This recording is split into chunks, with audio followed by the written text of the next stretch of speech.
والے لوگ آپس میں مقابلہ کر کے دکھائیں، ایک دوسرے پر سبقت لے جانے کی کوشش کریں۔ مختصر الفاظ میں بات میں یہ رکھنا چاہتا ہوں، اس آیت میں اللہ تعالیٰ نے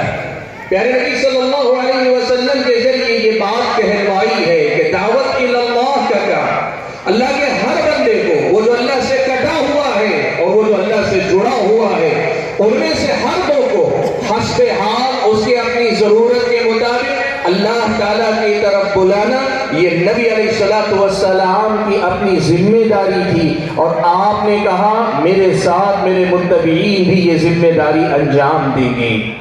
اب متبعین کیا سارے کے سارے داعی اور مبلغ ہوں گے؟ کیا سارے کے سارے اس دعوت اللہ کی ذمہ داری کو نبھائیں گے؟ قرآن کی دوسری آیت میں اللہ نے فرمایا وَلْتَكُن مِّنكُمْ أُمَّةٌ يَدْعُونَ إِلَى الْخَيْرِ، تم میں سے ایک جماعت ایسی ہونی چاہیے جو خیر کی